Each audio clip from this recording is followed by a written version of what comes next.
I think you're about to see a mass panic, and that means a mass exodus out of the dollar network.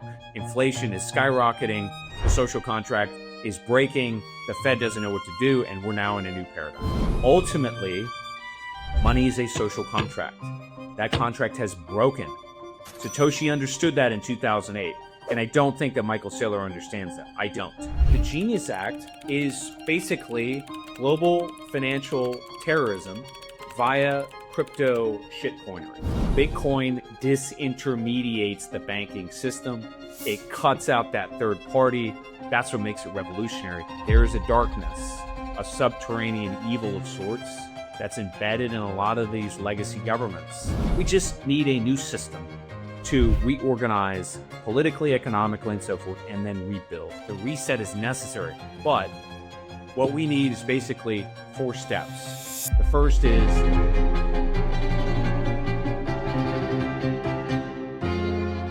my guest today is Cameron McGregor, a U.S. Naval Academy graduate, philosopher, investor, entrepreneur, and writer who's traveled to well over 30 countries, studying power, culture, civilizational decline, firsthand, more than most people can say. He runs Men in the City on Substack and YouTube, where he connects masculinity, money, politics, and the breakdown of modern systems. Cameron has a rare ability to zoom out and see the transition happening in real time and articulate what it actually means for men, markets, and sound money. Cameron, great to see you, brother. Great to see you, Brandon. Good to chat after a couple years. I'm not sure what we're going to talk about because pretty slow news year, right? Slow news week. I mean, not much has happened. So, oh my goodness. Let's start here. The Fed, the rulers, so to speak, maybe of the world in many people's eyes, and they're all over the place. Where there's rate decisions, Jerome Powell. I would love just your overarching thoughts on what in the world is happening right now. Yeah,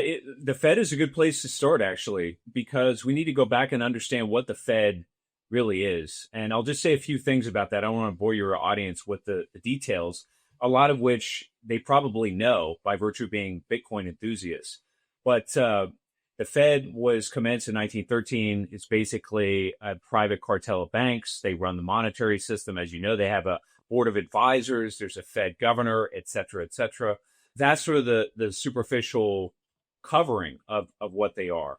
But essentially what the Fed really became was the handoff, I would say, from the Bank of England / the City of London circa World War I to the United States. And I would say the connection and the commencement, if you will, of the Anglo-American financial system. Now, you can go back and back and back, and people will talk about the Medici bankers, the Venetians. I don't think you need to go back that far, but what I would say is that more or less the monetary system that we're in started in 1815 when the British and a consortium of Europeans defeated Napoleon, and then the British Empire basically spread around the world in an unchallenged fashion. And what did that mean? It meant that you got the first iteration of a global financial system. And that was dominated by a cohort of bankers. And then 100 years beyond that, 1913, 1916, there's a meeting that's held between Norman Montagu, who's the banker's banker. If you don't know who he is, you should look him up. A very interesting guy. I think he was head of the Bank of England for 20 years during this very transformative time from about 1920 until the United States became the world reserve currency in 1944. And Benjamin Strong, who at the time was leading the New York Federal Reserve Bank. And basically what they did is they conjoined these two powers, City of London and New York City, right? Or the Bank of England, the LBMA, all that in London with the United States and specifically with the Fed. Remember, the Fed is basically New York. That has governed the monetary world, Brandon, ever since. And that world now is over. It's beginning to implode. The dual mandate, which is really what drives Fed policy today and as an outgrowth of the 1970s, that dual mandate is basically about combating inflation and maintaining full employment. And that dual mandate is now being pulled apart. And it's being pulled apart because the economy has changed, because there's political upheaval, because the social contract, which is something we'll talk more about in just a minute, is breaking down. And so the Fed is caught. They don't really know what to do because everything has changed, and they're trying to look through the prism of old models that date back a century or 2 centuries, depending on how you want to look at it, to address modern problems that have already gotten ahead of them. So as a result, you have board members that are divided. Do we tackle inflation or do we tackle labor? What do we do about regulating shadow banks? What do we do about Japan? What do we do about Europe? Where do we backstop? What do we not backstop? And the irony is that as the Fed internally implodes, a lot of people in your audience thinks it's all a theater. It's all a facade. Secretly, the bankers are engineering their own demise. No. I'm here to tell you that's not the case. They are confronting an extremely complex and complexifying system for which they have no real answers. That means the monetary order is about to collapse. That's a good thing. That means we're entering into a new paradigm. I think gold and Bitcoin are going to anchor that paradigm. So you just mentioned the social contract. So I would love for you to expand on that a little bit more. And also, what do you see in terms of the rate decisions? And people think like, oh, they can't lower the rates. They have to lower the rates. All these things that are coming, Powell might be out. I would love just your expanded thoughts on some of this. Regarding the rate question, it doesn't matter what they do. The nuclear reactor is now in meltdown. And what you're starting to see happen is that the Fed is sort of trying to message their way into doing nothing. And hoping to some degree that behind the scenes, they can sort of get the reactor back to neutral, right? That's not happening. And I think there's a lot of evidence that if you look carefully beneath the surface, I know Scott Bessent has been going to the White House a lot. There have been some emergency meetings held in New York involving the Fed and some of the banks. Nobody knows exactly what's going on there, but my sense is that the whole system is basically coming apart. It's not just the United States either. It's the Eurodollar system. And the Eurodollar system, Brandon, is two things.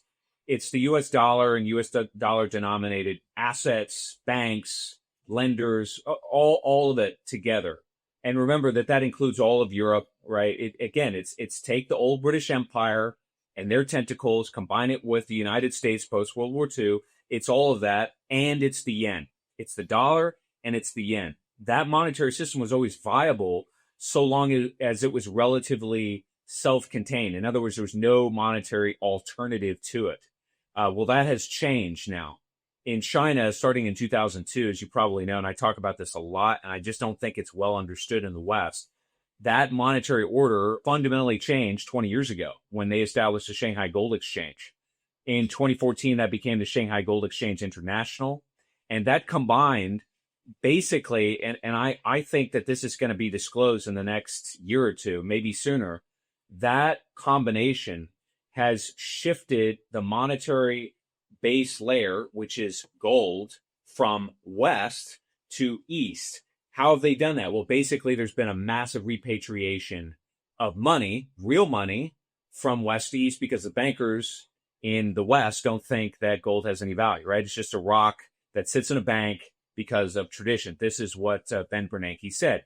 Interestingly enough, Ben Bernanke also said that 98% of monetary policy is basically messaging. 2% is action. What we're starting to see now, which is the basis of your question, is now the Fed's being forced to sort of take action.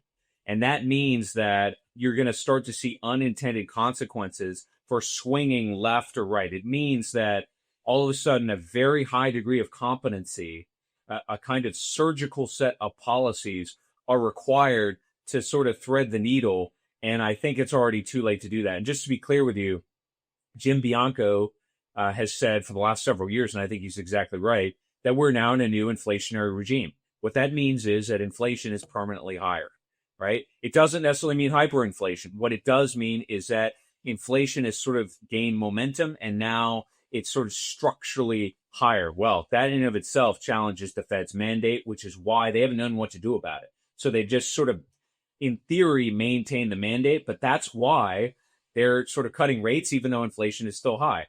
At the same time, the bond king, Jeffrey Gundlach, who I still think is the smartest guy in finance, and I tell people, listen to everything he says we're now in a different interest rate regime. The bond market, which has been in a bull market since the 1980s, and there are various reasons for that relate to this conversation as well. Namely, you had excess capital around the world that was sort of sucked up, right? This is the milkshake theory that came into the United States that sort of kept rates low. That's over now. So that means interest rates are moving higher.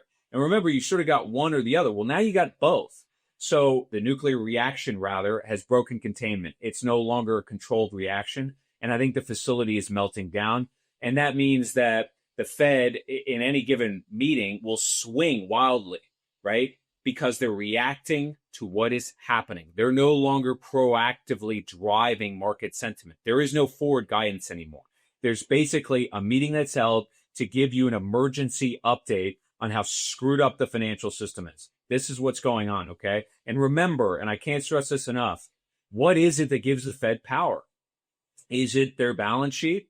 Is it, the interest rates that they set, right? The lender of last resort? No, it's not. It's confidence. It's trust that this institution has control. And that trust is beginning to break down. And the evidence for that, as I said, is that the board itself doesn't really know what to do. So the answer to your question is, it doesn't really matter what the Fed does anymore. And I think increasingly what you're going to start to see happen is that events are going to drown out the Fed completely. And we're going to start looking at what interest rates do independently of the Fed. That should scare the hell out of everybody, because even Luke Gromen, who's a guy I have immense respect for, he hasn't figured out, it seems to me, that interest rates are going to do what they're going to do. The Fed is just an input. It can't control that anymore. Why is that? Well, because people can leave the United States. Now, at the same time, to your your first question about the social contract, there was a bombshell of a Substack that was recently released that I also highly encourage everybody to read. It was called My Life is a Lie, written by Mike Green. And Mike Green is the chief strategy officer for Simplify Asset Investments, I think is what it's called. And basically what he did is he went back to the 1960s and he looked at the per capita poverty line in the United States, which is basically what defines whether you're working poor or middle class or what have you. And obviously, like any metric, and he'll say the same thing, it's sort of arbitrary, but that was designated in the 1960s as being about $32,000 a year for a married family, right, of 4 people in a household. And that was derived from the cost of food. So basically, if you could afford 2 or 3 times the cost of food, but no more or under that, then you were at the poverty line or below. Well, what he argued in his essay, and he argued it, I think, quantitatively, empirically, right? Because you can share economic data, soft economic data is what they call it, surveys in which people say, right, like the Michigan survey, that my life is falling apart, right? I'm living paycheck to paycheck or whatever. Yeah. But a lot of economists have just sort of poo-pooed that, said, well, that's irrelevant. Well, what Mike Green did is he accounted for all of the additional costs that are layered on top of the food costs, right, which have more or less been steady, at least until 2020, that actually gets you to what that ground zero truth is for the true state of affairs for most American families in the United States. And specifically, there have been 3 massive drivers that have torn apart the middle class in the United States. One is rental costs, which have just skyrocketed as the real estate bubble has gone up. Number 2 is healthcare costs, and everybody is well versed in that. And then third is childcare. And if you add all of that up, and so basically adjust that poverty level statistic for the true cost of living in the United States, guess what, Brandon? You better be making $150,000 a year as a household or more, or you are, as Green says, the working poor. And he even says in his article, this is basically a debt trap, an economic crisis, an emergency for most families in the United States.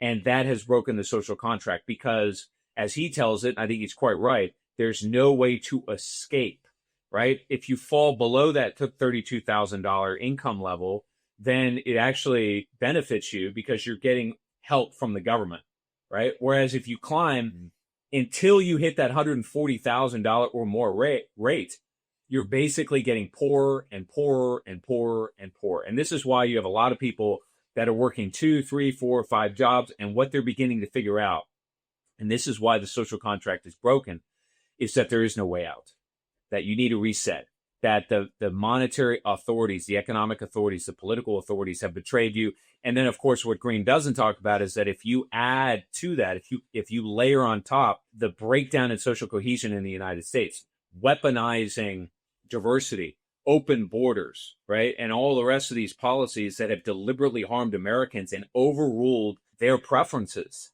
at the ballot box for the last 50 years, well, then you've got a very combustible and explosive situation. Congratulations, we're here. All right, real talk for a second. We all know health insurance is basically a fiat system of healthcare. The biggest debauchery there is. It's expensive, confusing. Somehow you still end up paying hundreds of dollars for a Band-Aid. We moved to crowd sharing almost 5 years ago. It's the best decision we ever made. Instead of sending your money to the insurance company's black hole, you join a like-minded community that directly funds each other's medical bills. Simple, transparent, way cheaper, and that difference you save, you can invest in Bitcoin. It's an amazing win-win. And look, we're part of the Bitcoin community because we believe in freedom, decentralization. Crowd Health brings that same mindset to healthcare. You choose your doctor, you pay in cash, and the community's got your back when the big bills hit. No networks, no middlemen, no bureaucrats trying to approve your care, just people helping people the way it should be. You make decisions about your health. That's as sovereign as it gets. So if you're ready to take the orange pill for your health, this open enrollment, go to Join Crowd Health to get started for $99 for your first 3 months using code Brandon at joincrowdhealth.com. That's joincrowdhealth.com, code Brandon. Crowd Health is not insurance. Opt out. Take your power back. This is how we win. Generational wealth doesn't happen by accident. Bitcoin fixed the money, but it didn't fix the system of protecting and passing it on. Bitcoiners, we have to live in two different worlds, idealism versus pragmatism. That's where Meanwhile comes in. It's the world's first Bitcoin-denominated life insurance company, regulated in Bermuda and built entirely by Bitcoiners for Bitcoiners. With Meanwhile, long-term holders can grow and protect their Bitcoin wealth through tax-free policy loans, no repayment obligation, no margin call risk, while making inheritance simple and secure and entirely in Bitcoin. It's about sovereignty, stewardship, and building a legacy that lasts centuries. Because if Bitcoin is forever, your plan should be too. Learn more and sign up with code 4QPBWC at meanwhile.bm. That's meanwhile.bm, code 4QPBWC, or just sign up. The link in the description below. Yeah, it's incredible, Cam. It feels like there's such a bifurcation that you can just feel it underneath the surface that you're just kind of looking and like, is anyone seeing what I'm seeing? Are you seeing? It's wild. Well, it is wild, but it's also, I think, empirical. And this is to some degree what Mike Green was saying, is that there are a lot of folks that are living in an ivory tower. And let's face it, the elite technocrats, and they're elite in name only, which is a point that I've made for a long time. And I know you celebrate that. A lot of people are very fixated, Brandon, as you know, on the super Bond villains that secretly pull the strings. Look, the truth of the matter is that Howard Lutnick, who is the head of the Commerce Department for Donald Trump, Howard Lutnick bought a $25 million mansion in D.C. From Brett Baer when he joined the Trump administration this January. Okay, if you're buying $25 million mansions, how could you possibly know how the average person in the United States is living? It's impossible. You couldn't figure that out if you tried. You have no concept, no frame of reference to understand that, in part because of the escape velocity it took to get you to that level, right? In other words, you've had a lot of people, bankers, technocrats, DC bureaucrats, and so forth, that have gotten extremely rich over the last 30 or 40 years, while everybody else has not. Now, how do you square that circle with what you're saying regarding a lot of these restaurants that are filled up, people still, buying all kinds of crap on Amazon? They're doing it on credit. And that is the key to understanding the system, okay? It's credit. It's financialization. And financialization has worked, not for the reasons a lot of people think. A lot of people think it's worked because the merchants of finance have engineered it, right? They pulled us back from the brink. They papered over it. That's not really true. The reason it has worked for so long, number one, is that the United States, until I would say very recently, the last 10 or 20 years, was still economically very, very strong, right? Even though our industry was sort of declining, it declined slowly, right? It stayed sort of the same percentage of the United States economy for a long, long time. It didn't actually shrink in a sense, right? It just didn't grow. That's now finally starting to roll over because of financialization. And let me be clear on what I mean when I say financialization. The two biggest sources, I think you could argue, in the stock market for liquidity are, on the one hand, corporations themselves, which are buying your own stock. And remember that if you're buying your own stock, what are you not doing? You're not investing in plant and equipment and people. You're just putting it into a financial system that compounds over and over and over and over and over again. And it really doesn't come out. And why is that? Well, because the chairman of the board, the board members that run all these companies, they're incentivized, as you well know, to maximize shareholder value. And this goes all the way back to the Dodge brothers that sued Henry Ford, right, who wanted to actually repurpose money for theoretically what free markets are supposed to do, which is to allocate it to plant and equipment, allocate it to real economy so that you hire new people, so that you expand revenues, et cetera, et cetera. Well, corporations haven't been doing that. At the same time, you've got this Pension Protection Act in 2006, and this is sort of another Mike Green gem. But in 2006, the Pension Protection Act, what it did is it created an opt-out structure for 401ks. So what that meant is prior to 2006, if you and I got a co-funded or co-sponsored 401k program, an agreement with an employer, right, to sort of match our contribution and then put it into a mutual fund or what have you, we had to actually we had to take a step and take that money and allocate it to the stock market. In 2006, that step now is to pull it out. And so you have huge amounts of money that's gone into Wall Street. That trade has worked, less so because of the merchants of finance, but because so much money from overseas has piled into the United States. It's piled into our stocks. It's piled into our real estate. It's piled into our bond markets. That has kept interest rates relatively low. So even though the bottom line and the majority of people in the United States, they weren't, really appreciating wealth, their cost of carry was low. So, hey, mom and dad, I really want that car, but I don't have the money to get it. Well, I can go get a loan. I can get a loan for cheap, right? Or I want that coat that I really can't afford. How am I going to do it? Well, I'm going to use a credit card. And that can go on and on and on, so long as interest rates are low. Now, as I said a moment ago, interest rates are not low. They're high and they're moving higher, and that breaks the whole system. So as a result of that, the sort of degenerated elites, they conflated the accumulation of stock market value with economic value, and they still do. So if you ask people, hey, how's the United States doing? They'll say, well, the stocks are at all-time highs. That has nothing to do with how the United States is doing economically. It has zero to do with it. And my sense, Brandon, is that that's been true for a long time, but the true divergence really happened in 2008.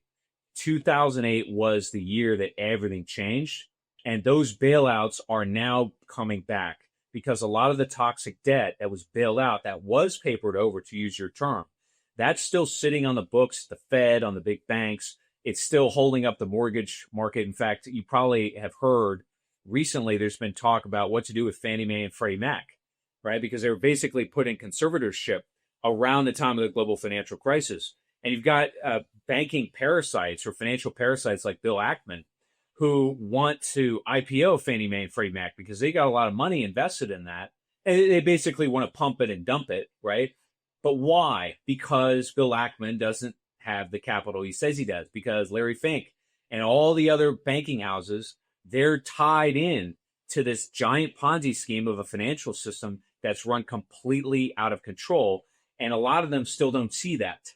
So they're still, trying to cycle through the system, squeezing it for what's worth. But underlying that, the real economy is a total mess. And of course, the ignition for all of this, for the explosion, is that foreigners are now divesting and emerging markets are doing better.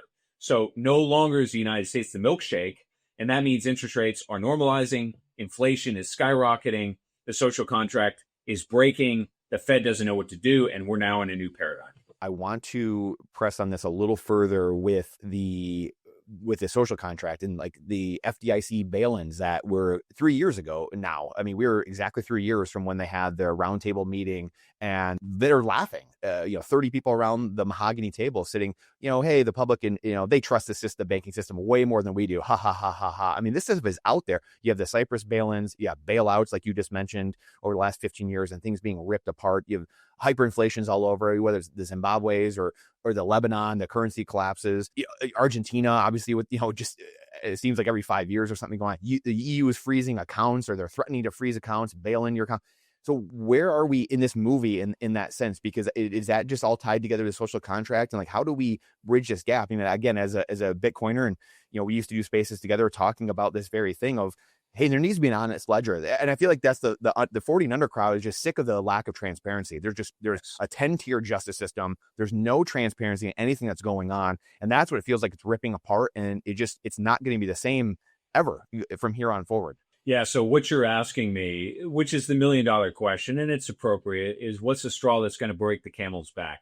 There are fragilities in the system everywhere, as I outlined a moment ago. But let's go through some, because I do have a sense, a guess as to what it might be, at least in the near future. I mentioned Japan a minute ago, right? So in Japan, if you go back 30 years in Tokyo, the collective real estate valuation of Tokyo in the late 1980s was worth more than the entire state of California at the time. So they had a massive bubble. We know the rest of the story, or at least if you don't, it popped, and the Japanese central bank bailed everything out, and they've just stacked debt on top of debt on top of debt ever since, and they've gotten away with it. But there were some mechanical reasons for why that is, and I'm not going to go through them in this interview, but the short of it is that it was very complicated, as all of these things are, and it depended upon basically a monetary relationship and dynamic staying the same. Variables always change. They always change. And what's happened in Japan over the last couple of years is that started to change. That the inflation in the Japanese yen has started to gain momentum, and interest rates. And remember that JGBs, so these are Japanese government bonds, the Japanese central bank owns 50% of them. By contrast, in the United States, I think it's like 15% that the Fed owns. But this is the key takeaway here. And again, people just don't seem to understand this. Why can't they just arbitrarily control rates then? They own 50% of the bond market. Why can't they just say what rates are supposed to be? Because there's this thing called the free market. Because there's this thing called animal spirits. And if you try to sell people toxic debt, they're not going to say, sure, give it to me, load me up, right? That's not going to happen. They will take toxic debt with the provision that they will be bailed out, that there'll be some kind of umbrella that will take care of them, et cetera, based on their trust and confidence in institutions. And what's happening in Japan is that trust is now not there. And that's spreading to the rest of the world. That's a major, major problem. I mentioned a moment ago, you're talking about 10 or 20 trillion dollars of what's called the yen carry trade that's been invested in the United States of some magnitude, and that could unwind. So that's one. Another is the shadow banking sector. And the shadow banks, I think, are also blowing up. So you probably know that there's this firm called Tricolor that blew up a few months ago. And then I think it was called First Brands. And these are all tied to sort of this private credit explosion. And that is to say, institutions that raise capital outside of banks, and because they're not officially banks, they don't have all these regulations, they don't have to do due diligence, and they just lend it out. And they lend it out pretty haphazardly. And again, the assumption is, well, we'll make a killing as long as rates are low. As long as rates are low. I can't emphasize that theme enough, right? Because that's how the whole system really works. As long as you can refinance, then you can sort of print. And the refinancing is about 75% of all global financial transactions right now. You just think about that. 75%. Wow. It's just renewing the monetary system over different maturations. And by the way, that statistic comes from Capital Wars, Michael Howell. It's well documented. That's a system that's running on empty. So that's a problem too.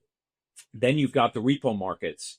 The repo markets are basically these overnight markets that allow banks that are in desperate need of cash for collateral to get money to fund themselves. And mysteriously, over the last few months, they've had trouble funding themselves. So all of a sudden, the cost of capital, interest rates, again, recurring theme here, they're ticking up, and they're starting to move erratically. Okay, that breaks all the Fed's models. It breaks a lot of economic models around the United States, around the world, a lot of stock market algorithms and so forth, because the inputs of those models assume certain parameters that don't break erratically that set assumption. And it's starting to break, okay? Well, why is that happening? Well, there's something called the Treasury General account.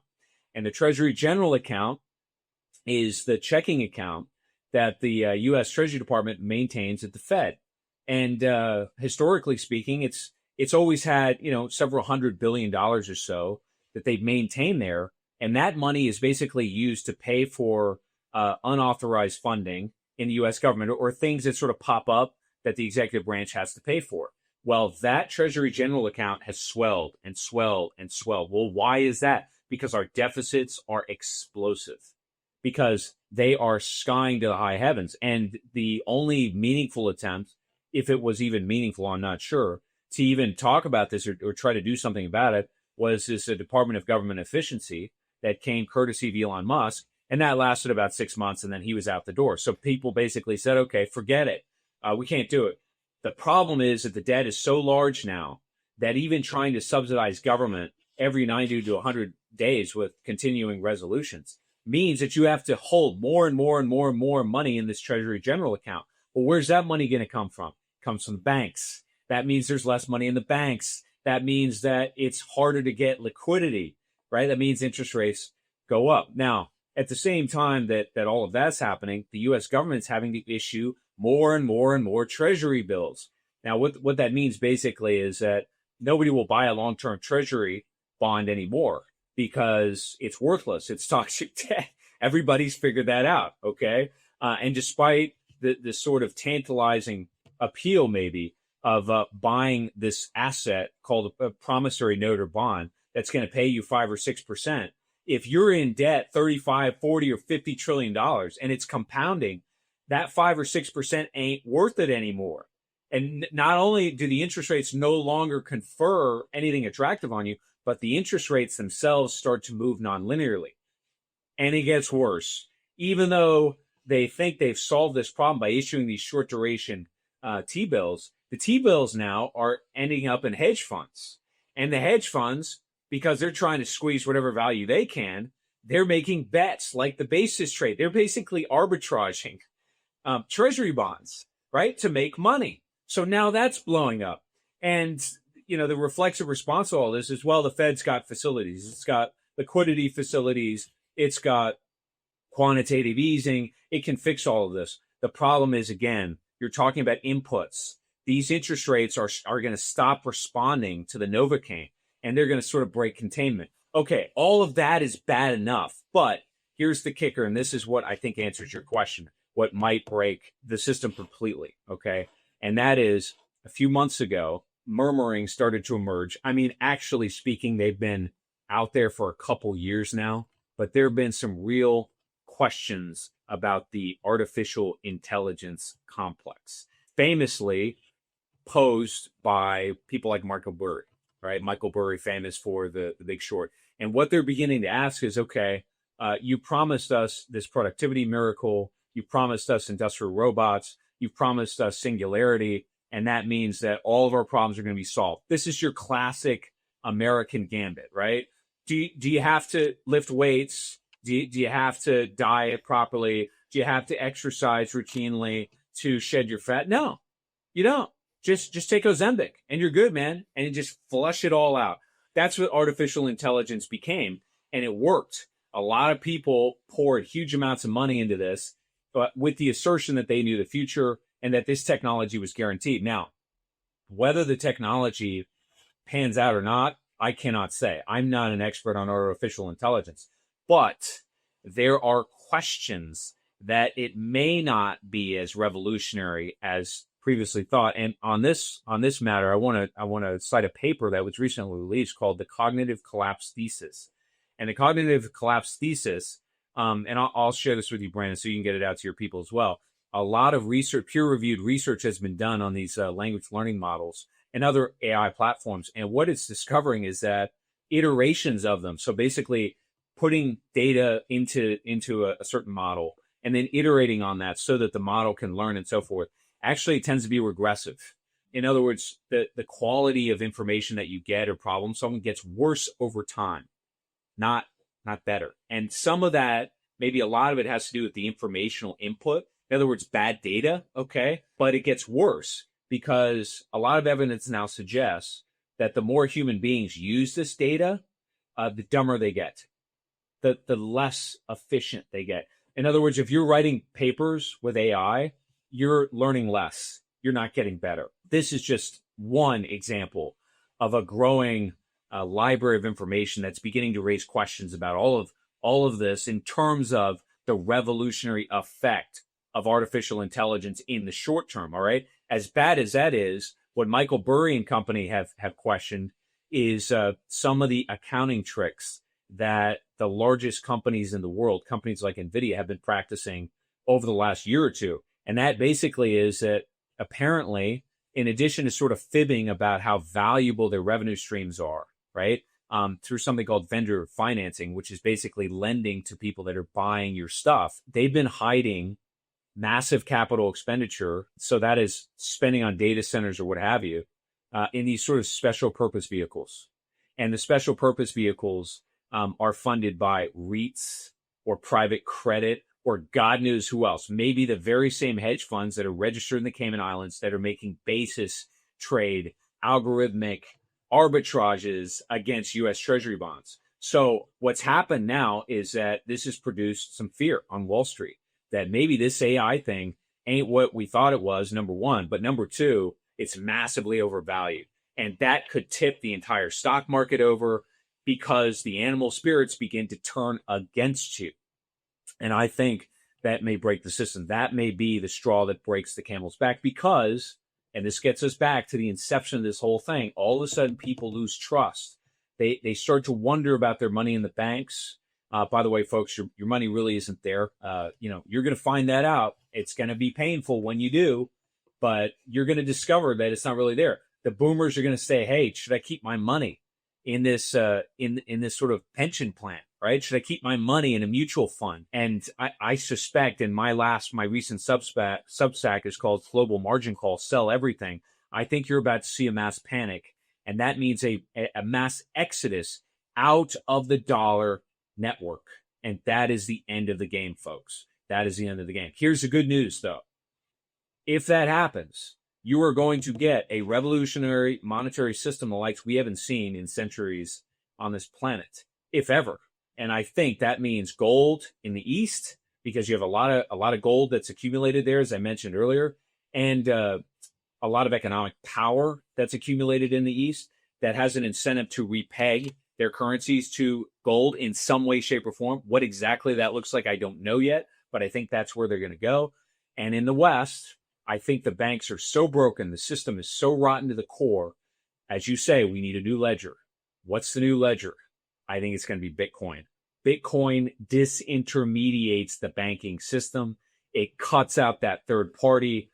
I think that's the solution. So AI feels like the new ESG. It's just like, here's my pitch deck. Here it is. And a new investor narrative that okay, that one didn't work. Now we're going to go to this one.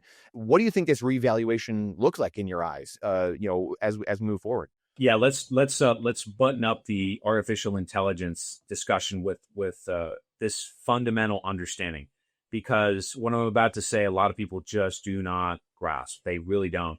And part of it, Brandon, is because of trust, and some of it is naivete. It's sort of like that scene in The Big Short when they have a follow-up board meeting with Ryan Gosling. And they're angry because, right, their shorts hadn't been properly priced or repriced.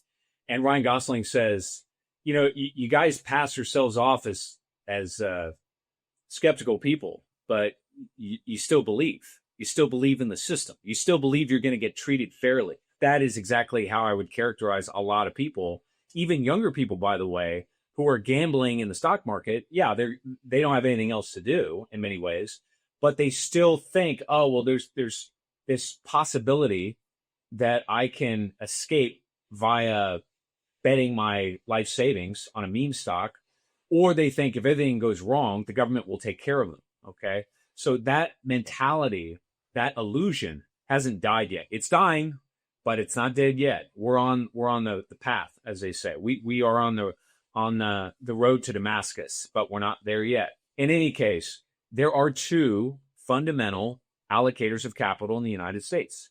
One is Wall Street, and the other is Silicon Valley. It's the valley and it's the street. And when you listen to the Wall Streeters themselves, they sort of pat themselves on the back about this. This is part of the reason there's such cognitive dissonance, part of the reason why Mike Green's article went viral, because it was a disciplined, empirical, methodical attempt to say to people on Wall Street, hey, look, you're wrong. The economy is not in a golden age. Most people are really suffering, have some degree of humility. Of course, that's not going to work. They're stuck in Never Never Land.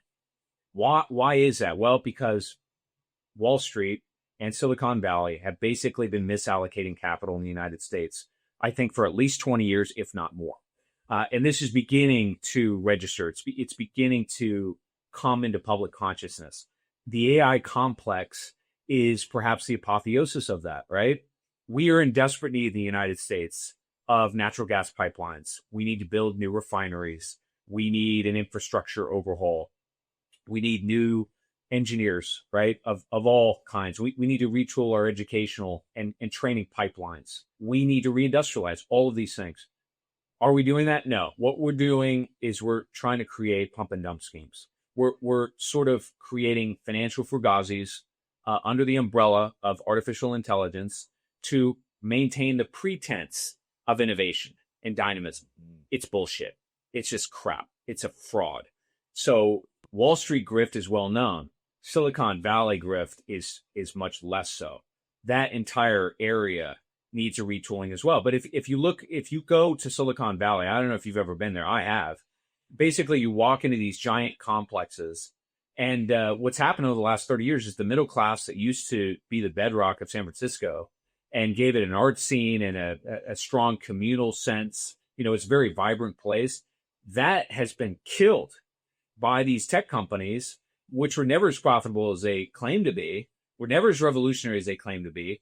And actually, they subsidized their business model by firing Americans and hiring foreigners and then moving a lot of their facilities offshore. Okay, that's Silicon Valley. What does that sound like to you? That's Wall Street, folks. It's the same ethos. It's the same mentality. It's broken. And so the AI bubble is just the latest boondoggle that expresses this egregious misallocation of capital. It's going to blow itself up, and it will almost certainly not manifest in the revolutionary economic change or dynamism that has been claimed in the next, 2 or 3 years. That's simply just not going to happen. Doesn't mean it can't happen. Maybe it does in some way, shape, or form. But when economies are financialized, in other words, when the incentive is to just create Ponzi schemes that allow you to pump and dump and get rich quick, then there is no long-term planning. There is no long-term investment. There are no business plans or national strategy that extends over long periods of time, which is why the Chinese, I believe, have overtaken us as the largest economy in the world and the most dynamic economy in the world. Now, to your second question regarding the reset, what does it look like? This is where we need to take a step back from the monetary side of things. The monetary system may be the catalyst for a revolution in the United States and beyond. And I think that's exactly what's going to happen. But any reset, whether it's with Bitcoin or gold or some combination thereof, or a new currency, and this is characteristic of these events in history. If you go back to the 1920s, right, the Germans famously had to create a new currency. The French, during the French Revolution, they created something called assignats. And these were baseless money. It was fiat money, basically.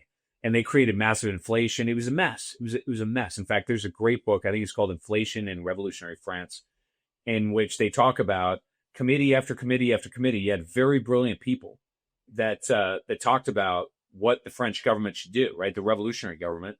And you have to remember that they were privy to the dangers of inflation because of another Ponzi schemer named John Law, who convinced Louis XV that money was made up. So just print money, right? Come up with a new currency, and nobody will care about this gold thing. In fact, when John Law was advising Louis XV, they actually staged a gold mining march through the city of Paris to convince people, Brandon, that they had found a new gold mine in the New World, so that they could all sort of go back to their coffee shops and forget about redeeming the worthless currency in gold. They lived through that, and they still settled on an inflationary fiat currency in the early stages of the French Revolution. And it took basically a Napoleonic overthrow of the government to reset that. And Napoleon never inflated the currency, by the way. A lot of people don't know that. In any case, look, we need a new currency. We need a debt jubilee, but we're not going to get it proactively. We're going to get it reactively. We're going to get this financial crisis, this unwind, which I believe has already begun. These things happen episodically. There is no one day you wake up, right? If you consider the Depression, for example, you had the collapse of the stock market in 29, then you sort of make the plunge once you get into the 30s, okay? It takes time.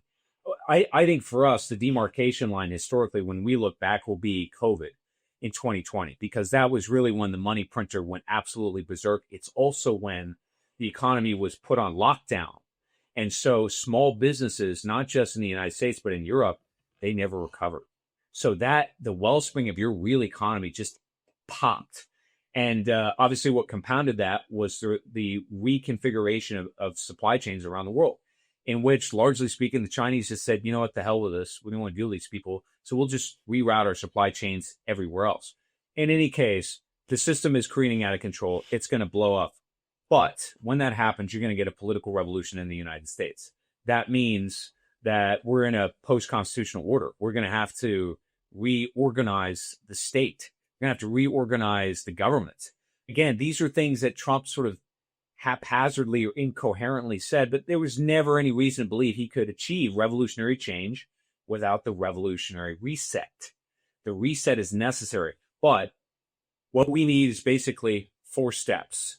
The first is the problem, and the problem becomes a solution. When the problem gets completely out of control, all of a sudden everybody notices it, it's unignorable, and you got to deal with it. So that's step number 1. I think we're there, okay? Step number 2 is you need a vision. You need a solution. Now, Bitcoin is part of that solution, but it is not the solution. We need a visionary plan to reform, reorganize the country. I think these various alternative movements online are the early expressions of that, of a program that's going to do this. But there needs to be a movement. That brings me to the second or the third point, and that is, or the third step rather, and that is you need an implementation team, or rather a tiger team, right? You need a new political thing that's not, strictly speaking, just political. It's going to be like the Bitcoin space. What is the Bitcoin space? It's a community. You're going to have communities of communities that are going to fuse into one thing. I've called it a Leviathan. A lot of people don't like that term because it has negative connotations, but it's going to be this supranational thing that reconnects the state with the population or with the nation. Okay. Bitcoin will factor into that, but you're not going to get a Bitcoin system or a decentralized ledger without a revolutionary organization and implementation of that vision. And that will be the 4th step, and that's implementation. So again, problem, a solution set, if you will. Problem compounds out of control, then you get the solution set. Thirdly, you build your sort of tiger team, right? These are the communities that are slowly coagulating. Eventually that leads to something like political, some kind of organization. And then fourthly is the implementation. We're at the very beginning stages of that process. The end result of that will be the Jubilee. It'll be the reset. It'll be a new monetary system, a new political system, a new social economy. That's what's going to be the result. And I think it'll be a stronger, better country, because some of what's happening, Brandon, is not corruption. It's not even negligence. It's just that institutions like the Fed are old. They're using old models and old tools. You know, you go to a place like China, what you see are a lot of airports, and people say, oh my God, look at the airports here. Yeah, because they're new, man. They're new. We got to build new stuff. That's what it is. It's modernization. It doesn't mean, oh, America's over, right? No, it doesn't mean that. We just need a new system to reorganize politically, economically, and so forth, and then rebuild. And this wipeout, this global margin call, the reset, whatever the hell you want to call it, it's going to clear the path for exactly that. There's one thing more important than Bitcoin: the time you have and the people and relationships you build. In a world full of noise, the real signal is meeting with other Bitcoiners IRL, finding Bitcoin-only events, connecting face-to-face, and supporting the circular economy through Bitcoin-friendly merchants around the world. That's exactly what Club Orange is built for. Build your circle. Support Bitcoin-only companies. The only place in the world you can find all that in one spot is the Club Orange app on iOS or Android. Go to cluborange.org, what used to be the Orange Pill app, or scan the code here. Now that you have your hardware wallet, the key data generated needs to be stored in something forever that can withstand fire, flood, nuclear fallout, checks, hockey pucks. This is your 12-word C plate, your 24-word C plate. After a lot of people asking for a 12-word seed plate, here it is, stampseed.com, code Brandon for 15% off. After everything that's going on in the world, fires we've seen in the Pacific Palisades, what we've seen happen in Hawaii, everything gone. Titanium seed plates withstands everything. Your posterity will thank you. It only takes a few minutes. Don't let these little things, these small investments scare you from the most important aspects of Bitcoin and the first money we have ever conceived here on earth. Stampseed.com, code Brandon for 15% off. Everything you are learning in this episode is completely moot and does not matter if you hold Bitcoin and are still leaving it on an exchange or sharing keys and your KYC information with a third party. This is your wake-up call now. You are only self-sovereign if you alone hold the keys to your wealth. 100% self-custody sounds daunting at first. Believe me, I lost 2 years of massive gains over a decade ago because I was worried about taking the few minutes it took to understand self-custody. And that's exactly why you need to talk to my friends, Tony Yazbek and his team at the Bitcoin Way. We just interviewed Tony recently, has over 80,000 views, an overwhelming response. People love his story and the simplicity he shares of how easy it is to custody and take ownership of the greatest money we've ever seen. They'll train you to do it right the first time. Head on over to thebitcoinway.com/Brandon to schedule a free 30-minute consultation today. Their 5-star rated service is exactly what you need. Quit sitting on your hands like I did and get started today. Again, that's thebitcoinway.com/BRANDON. I think of like the Orange Party. Bitcoiners talk about the Orange Party. And then you have Elon with the, whatever it is, maybe the America Party. I forget what he was trying to call it. And then you've got a lot of, anarchists or volunteerism inside the Bitcoin community says we don't need that. And, community is massive, right? The community is the number one thing in a survival situation. And in my opinion, that's what a lot of Bitcoiners do miss. And they think the incentives of the system will just organize all society and it will just be good to go. So it's not that it's going to be utopian. So I'm glad you outlined that because the incentives are massive and that helps us realign the system. And I think you would agree with that. And that's kind of what you're outlining. So I think that it's very important for Bitcoiners to understand that. And then my question is, what are your thoughts on Trump trying to reshore? So everything you just said, trying to reshore everything and running into this Triffin dilemma of trying to fit reality into this old system. Is that just, is it good intent, a lost cause, or, would it take 20 years? Like, how do you unpack, like, we need to rebuild things and do stuff. So it starts with this change, this monetary system, but how do we actually unpack that on the ground and how does it actually come to fruition? In order to understand it, you have to understand Donald Trump. Donald Trump is a conservative, forget about political terms for just a moment. He is a conservative in the sense that he's trying to conserve an America that he remembers post-World War II. And there's a lot of people, Brandon, who enthusiastically cling to that halcyon vision of the past. And they're trying to get back to that. That's why Donald Trump hosts military parades. It's like, dude, what are you doing? Right? To you and me, we're just like, okay. Then he renames the Department of Defense, the War Department, right? This is something your granddad would do. It's like, go out to the front lawn and put on my uniform, right? And march around. Oh, okay, granddad, like happy to do it. But it illustrates a mindset. And that is that Donald Trump is trying to do exactly what you said. He's trying to reform a system that's already broken. And what he's done, and it doesn't matter whether you read the national security strategy, the America First investment strategy, whatever, read all the documents, they're all the same. We're going to protect America's monetary dominance. We're going to protect the U.S. dollar. Why? The U.S. dollar is at the heart of the problem, right? You mentioned it a moment ago. Triffin's dilemma is the issue. That's the problem. That's why we've deindustrialized, folks. And what did I just say a moment ago? Silicon Valley and Wall Street, they're poisoning the well. And what has Donald Trump done? Well, let's be very specific here. He passed this thing called the Genius Act. What is that? The Genius Act is basically global financial terrorism via crypto shitcoinery. That's what it is. It is an attempt, a nicer way of saying that, which a lot of folks have used, this term called, I think Andy Schectman said, the synthetic demand, right? Synthetic demand, okay? What is it? It's basically, I am going to use a token that has absolutely no value so that I can go into emerging countries or emerging markets, whatever, where their currencies are even more screwed up than the dollar is. And I can onboard them by virtue of a bridge called a stablecoin. A stablecoin is basically a blockchain bank that holds US dollar denominated assets. And so basically you become an unwitting greater fool in a gambit to hold IOUs that nobody really wants. Now, a guy named Stephen Mirren, who I think is the chair of the President's Council of Economic Advisors, and now he's sitting on the Federal Reserve Board. And I think the guy is clownishly stupid, by the way, and I've read his papers. He claims that there are trillions of dollars in this stablecoin gambit. Well, if you look at the details of this, a couple things come to mind. Number one, the whole world is turning away from dollars, okay? So that's just a fact. That's not an opinion. And why are they doing that? Because the Chinese in particular, but I would say the global South in general, they're rewiring supply chains and trade routes all over the world, right? This is the Belt and Road Initiative.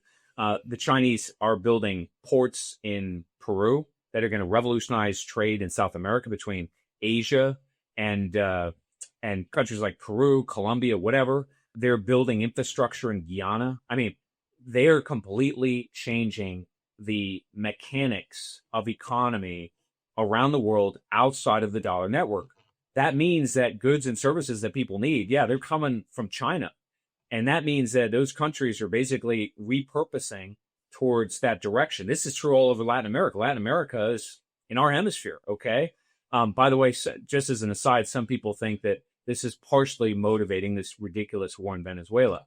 I have some thoughts on that too, if you want to go that direction, but let's just leave that there for a moment. This Genius Act was an attempt to convey, I want to say, to bondholders in the United States, hey, don't worry, there'll be other suckers that'll come into the network and help carry the load. That's a load of garbage. That's just odorous excrement. That's not going to happen. I think stablecoins as a whole are just a few $100 billion, okay? That's nothing. It's not even going to make a dent. And even if you somehow got into the trillions, it's still not enough. It's not even close to enough. And the kicker is the stablecoins themselves, as you know, they're not properly regulated. So they could blow up. And if they blow up, who has to bail them out? We do. So it's not only is it not a benefit, not only is the synthetic demand not really there, but it's also a liability that then comes into the dollar network, okay? But these people are so desperate to harvest what's left of the dollar network and expand it that they can't see what's going on. This is a guy who's advising Donald Trump, another Wall Streeter, another gambit. In addition to this, and this gets even worse, Trump signed an executive order in August. I believe it's called Democratizing Alternative Investments for 401k holders. Okay. Well, what is this? This is an effort to get 401k holders, pension holders, and so forth into the shadow banking sector, right? To get these folks into private equity where they have absolutely no power, right? They have no control over these fund managers. It's incredibly opaque. They have no idea, on any given day, there's no mark to market, right? It's not like stocks. It's a long-term investment. And a lot of these, as we know, are blowing up because as I said earlier, interest rates are rising and all private equity really does. I mean, let's be honest about it, is it's a financial institution that shows up and says, oh, your company needs help. So I'm going to pump you full of debt. I'm going to put somebody from my company on your board who's going to fire all your staff, hollow out your company, get us to sort of profitability, and then I'm going to declare bankruptcy, refinance it, sell it to somebody else. This is what's eaten apart American society. Again, Wall Street, Silicon Valley, poison, okay? The allocators of capital are broken, and this is another gambit to offload these toxic IOUs, in this case, to retirees or people, employees whose hard-earned money is just going to be vaporized by this sort of crap. Trump has signed off on all this because he's trying to protect the dollar. He's trying to retrench around the world reserve currency. He's trying to protect Wall Street. And as a result, nothing that he's proposed will work. One other thing I'll mention is that his idea basically was that you would leverage tariffs to rebalance trade around the world, right? We have a massive trade deficit. We're sending out more dollars than we are goods, and we're importing a lot. His thinking was, well, I'll just hammer these people with sanctions or tariffs, I should say, and we'll sort of revise trade deals. And then people that are threatening to leave the dollar network, will sanction them, okay? And this will, number one, it'll keep everybody in the network. That hasn't worked. And number two, we'll harvest revenue from these tariffs while we short. Okay. The problem with all of that is, as I said, Wall Street and Silicon Valley, they're sort of managing this. They shouldn't be managing any of it. But he got the sequence wrong. And that is to say, what we really need is a new financial system. We got to definancialize. Once we definancialize, in other words, once we liquidate, restructure, once we purge all of this debt, then we can sort of have a clear sense of economic direction. Then we can revalue everything and come up with a plan that's longer than just a few months. Trump and his cohort, they were completely unwilling to do that. And so they came up with this strategy that I don't think is going to work. The other thing about tariffs, too, is that tariffs can work, by the way. You got a lot of free market people that say they can't work. That's not true at all. But it's very case by case. And generally speaking, the way tariffs have worked is if you have industry that's already in your country. It was designed to protect your industry while it's nascent from predators that have asymmetric advantage over you. In fact, the American system, which some people claimed was the model for what Trump was trying to do, that is a term that was coined by Henry Clay, and it sort of channeled what Alexander Hamilton talked about. Three components, right? Create a national bank so that you could lend money out. Number two, build infrastructure, canals, bridges, highways, whatever, so that you can connect everything. And then thirdly, it was tariffs to protect domestic industry. Well, you got to have the industry in place, and you got to do the other components too, if you're going to make all that work. Trump, again, cosmetic reforms, marketing, there was never any there. And now it's even worse than when he started, because now people are just saying, to hell with the dollar network. They're just leaving and they're turning elsewhere. That is the antithesis of what we wanted. Yeah, I couldn't agree more. And it's, you said this many times in your videos, your writings, or whatever it might be, but the West is not crumbling per se. It's being reborn. And so this is something that, again, I think there's a lot of, whether it might be anarchists or, the doomsdayers or the black pillars or whatever it might be, just thinking, or a lot of gold bugs, even silver bugs, that's who I was 15 years ago. You're kind of like looking at this financial apocalypse where like, that's your kind of hope in a way. But what do people need though to see? Is it just more pain? Is it max pain that people need to be in? Because this kind of goes back to earlier what we were saying with, you go to restaurants here in America and a lot of them are filled up. You have people that are suffering, but then you have a lot of people, or they're being paid off by the system, by maybe the productive people that remain in the system. But you have 50-year mortgages being flouted out. You have the 15-year auto loans. You have all these crazy things where that's not max pain. That's just kicking the can down the road. So, and Bitcoin has been repricing the world for 15, 16 years. It's continually every day repricing everything, this whole system. Yeah. And is this just something that's going to happen slowly over time? Will there'll be acceleration bursts where there's these black swan events that, okay, we need to go to Bitcoin, and then another one a few years later? Like, how do you see that repricing playing out in the coming years? Yeah, so there's a couple things I would say right off the bat. I don't know if you ever watched the show Daredevil, but this is not the movie with Ben Affleck. It was pretty bad. But there was a show on Netflix years ago. I think it's on the Disney Plus maybe now. I don't know where the hell it is. But anyway, I want to say season 2 or season 3, you get this guy, the Punisher, who comes into town, and Daredevil sort of, does karate moves, renders his opponent harmless, right? And then sort of like drops him at the precinct.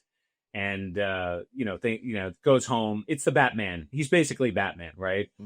No real violence. Don't kill anybody. And the Punisher shows up and he says to Daredevil, says, "You're a half measure. You're a half measure." Right. And Punisher's like wiping out whole marauding gangs of organized criminals. Right. And what I would suggest is that the Punisher's correct. Okay. Part of what's kept us going, Brandon, is the tantalizing effect, or the tantalizing narrative of the half measure. Again, conservatism. Well, we can incrementally reform, or, we just need a few policies here and there. Well, it's just a few guys that constitute the deep state. And I think Trump was sort of a foil for that. Okay. He was a short-term solution from many people's standpoints. He's Daredevil. But the reality is that we need the Punisher, which answers your question. What is it going to take for people to sort of say, okay, you know what? I like the sort of synchronized karate moves, but let's get this show on the road, folks. I think a lot of the population is already there. I really do. I think if you look at the energy on Twitter in particular, and certainly I think the year is 40. All right. So I'm 41. You go my age and lower, the angrier, the hungrier. And again, a lot of people think, oh, well, anger is bad. No, it's not. Look, if bad things are happening to you, you have every right to be angry about it. The question is, how do you deal with that anger? What do you channel it into? This brings us back to the Punisher. Okay, so I channel my energy into voting for an octogenarian buffoon who's secretly or publicly sold out to Wall Street, who's telling me everything's getting better when everything's really getting worse. That's not going to fly. So in this analogy, Trump is sort of a daredevil. I mean, he's not even really Daredevil. He's sort of the marketing guy for Daredevil. He's the self-promoter, right? But I think that younger generation is hungry. They're thirsty, right? They're sort of chomping at the bits for the Punisher. And it's going to come. It's going to come. When does it happen? How does it happen? What I will say is this. Financial markets, most of the time, move in very narrow parameters, okay? And then they don't. And things really start to get out of control fast. And over the last 5 years alone, they have. We've seen things that if you were to go back 10 years and say, hey, the entire economy will be locked down for months and months and months. The price of oil will go negative. Never. Impossible. That'll never happen. Okay? It happened. And it happened fast. Very fast. Oh, and, lockdowns won't be weaponized politically. That's impossible. It happened. And it happened fast. Okay? The stock market can't fall much below 10 or 20% because if it does, the Fed will step in. Well, in 2020, it fell, what was it, 38% in a few days? Okay? Gone. And a lot of people will tell you, well, the reason why it stopped there is the Fed. Not really. I mean, again, be specific about it. The Fed sort of intervened a couple times. They made announcements and it kept going and kept going. It stopped when people got tired of selling. Okay. I'm not saying the Fed played no role, but it's not decisive because the Fed doesn't control markets. It doesn't. It influences them, but it does not control them. So people got tired. The sellers got exhausted on the one hand. And on the other hand, I think authorities did, calm some of those potential fears. Anyway, that happened in 2020. Well, then you get a war in Ukraine, right? And I remember in the lead up to the war in Ukraine, people said, oh, the Russians will never go in. They're too afraid of being sanctioned. If they do go in, they don't have the forces to sustain the war. They'll be crushed. The whole world will unify with us. It'll strengthen America's role in the world. It'll strengthen NATO. I remember hearing that. Look, none of that happened. NATO is on the verge of collapse.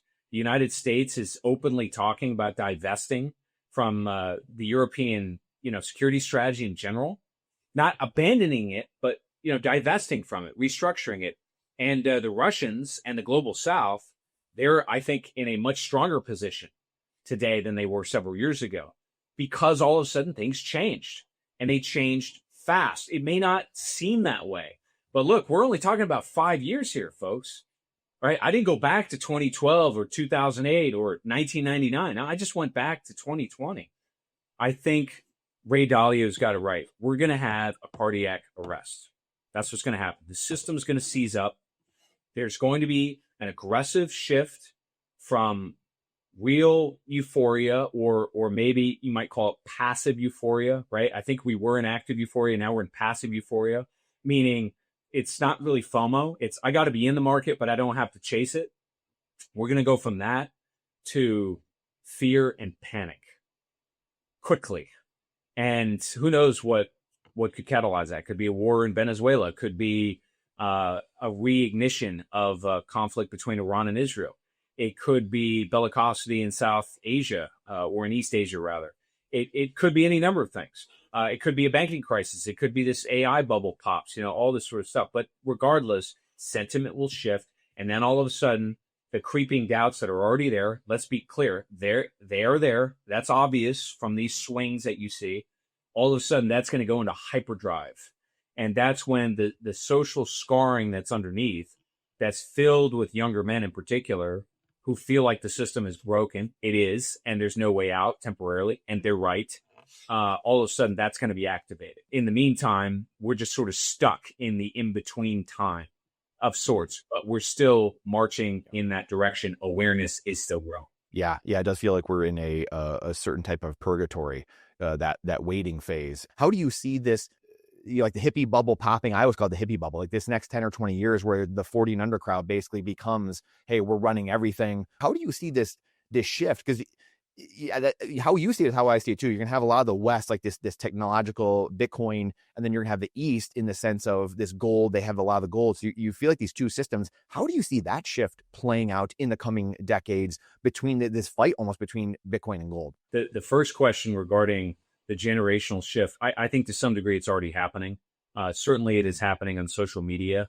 You have an avant-garde of influencers, of I think new philosophers, new thinkers on platforms like Twitter, Substack, people like us, Brendan, who are already there. We may not be mainstream yet, but, I've talked about this before. What is happening online are basically communities that serve as awareness machines, right? And you have to ask yourself, this is a common question that you'll get from people that are a little bit older.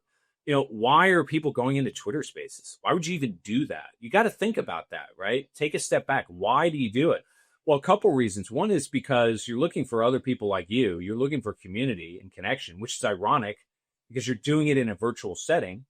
But that speaks to the vibrancy of the technology, not the negative side of it, by the way. It's being assimilated to us, not the other way around. I constantly talk about that. As you know, the internet technology is a mirror. It's not controlling us. It's an interaction that largely augments us, right? Or takes our ideas and amplifies them. And sometimes that's good. Sometimes that's bad, right?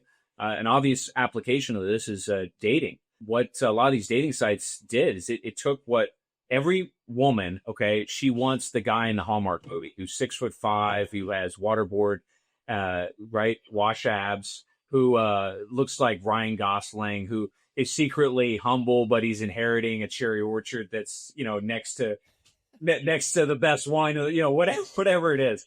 They all want that, and that has never changed. That's not new, okay? The difference is that the dating algorithm said, okay, go find me that guy.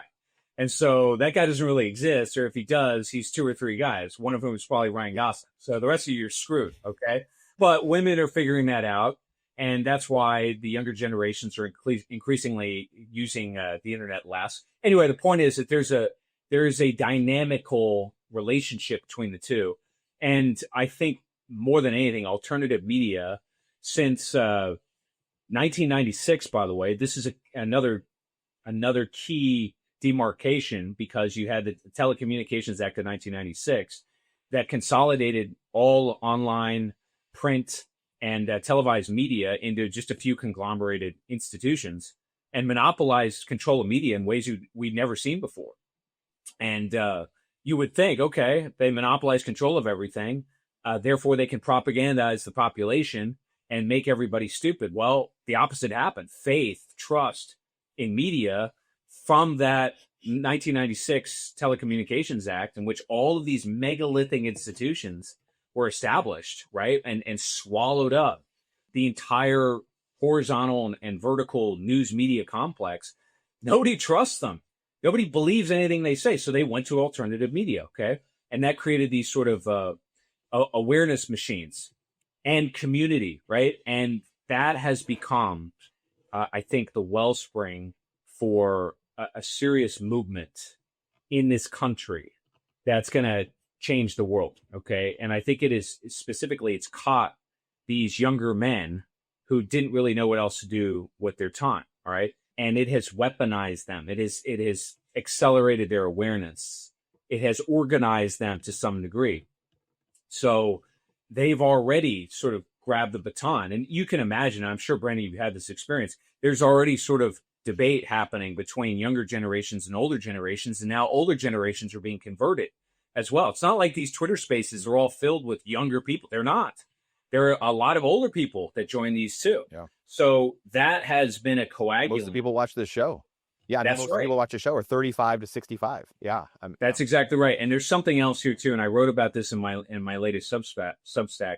The truth is that this generational squabbling is actually an illusion too, because the standard narrative that you hear is the boomers had it so good and they screwed the rest of us, right? They, instead of building out the country, they just sort of sat by the pool, drinking their Long Island iced teas, telling their offspring, "Hey, man, when I was your age, I was climbing Everest, to get to school or whatever." This is what people often say. But the reality is, let's be clear: the social contract hasn't just broken for younger men. Who do you think owns most of these financial assets? If the money isn't really in the banks, who's lost it all? It's them. It's them. And they're going to be really pissed when they find that out too, which is going to swell our ranks even more. And that generational divide will disappear. And remember that a lot of these boomers too, they're desperate. They're as dependent on the state as anybody else. I mean, let's not pretend that all these people are sitting in their McMansions, right? Watching reruns of Dallas, eating caviar. That's not happening, folks. And a lot of you watching me, talk about this, I know that. They're hurting too. So that's going to bring everybody together. Back to your question, your second question now about the next monetary order. I've written a lot about this too, as I think and I've made a lot of content about it. The next monetary order will be a multipolar monetary world order. And the chief characteristic of that multipolar monetary world order will be that there will be no world reserve currency. So you hear this a lot too, right? From people that say, "Oh, the dollar's not going anywhere. Nobody's going to inherit that mantle." You're right. Nobody's going to inherit it. Nobody wants it because it's toxic. It's hot potato, right? Get it away from me. What you're going to see instead is some kind of combination of a base layer that's gold, and gold has been money for thousands of years, and new money, which is Bitcoin, or some combination of new currencies that are tethered to those two assets, I suspect. And that doesn't mean, by the way, that you won't see Bitcoin or other cryptocurrencies. I know that drives people in Bitcoin crazy, but the Asians have embraced crypto technology. I mean, Korea, China, Japan, these things are massively popular over there. And Bitcoin is definitely going to be as well. So you're going to have multiple highways back and forth, monetary highways. Gold, I just think, will be an anchor in the East, and I think Bitcoin will be an anchor in the West. But I think you're going to see multiple throughways without any central, per se, Bank of International Settlements, LBMA over top. Instead, it'll be sort of more of a confederated system in which in Asia, China will be sort of the reserve currency of some kind, or the monetary economic anchor. Certainly we will be in the Northern Hemisphere. Europe will have its own. Europe will probably fragment into multiple. And guess what? That'll work better. It'll work much, much better that way. And there will likely not be some supranational state over anybody that secretly controls the purse strings. And remember that it was that system, or rather that end state that I just described, right? The world government, which was really the goal of the bankers all along. That's really what they wanted to achieve. And the dollar just became the best mechanism to do that, but it might as well have been any currency, okay? What I'm suggesting is that that's over. That system's gone, okay? That's a very good thing. And I think it's going to be revolutionary. In other words, we're not going into Mad Max Beyond Thunderdome, Bitcoin style, right? It's not going to happen. It's going to be a more ordered world, probably a safer world, less regime change, less interventions, right? A paradigm shift that I think is going to be more effective because it's catered, or rather it's tailored to more local populations, right? Nations, capital cities, communities, etc. And if we are to boil down to that, the central nub of everything, basically it's that the systems that govern us, monetary systems, political systems, scientific systems, they don't work anymore. They don't serve that base layer of humanity. We've been dispirited by it. We've been disillusioned by it, to some degree harvested by it financially and otherwise. Now it's over, and we're going to build something else. I would love your thoughts on the Bitcoin, just like the lending stuff. So like obviously, this universe, what's happening, even the treasury company is just kind of unpack your thoughts. I mean, obviously you have like 21 Capital just went public with Jack Mallers, one of the biggest, Cantor, Tether, so Lutnick, his family very intertwined with you mentioned him earlier, the Trump kids, getting in on that. They were Bitcoiners, but then we were launching a bunch of shit coins, like, well, you have this like weird world going on of like quasi, we're raking the system over the coals, but we're also like part of this new system. They're trying to like play both sides, it seems like. So I love your thoughts on, or even Sailor too. So just kind of like all those guys kind of take it wherever you would like. But I love your thoughts just kind of like in this world that seems to be, looks like it is building and things are coming, but also, it's kind of these two worlds kind of clashing, feels like. Yeah, I think Bitcoin has had a real problem over the last couple years, and I do take a lot of flack for this from Bitcoin folks that become very euphoric, and I understand why that is. We all want a better monetary system world, and when you think you've got the solution to something, you want to evangelize that. You want to go down to the street corner, hold up your Bitcoin sign, and say, "Hey, get in line," right? That's what you want to do. And I understand that. And that energy to some degree is a good thing, provided it's channeled properly, right? It's calibrated, shall we say.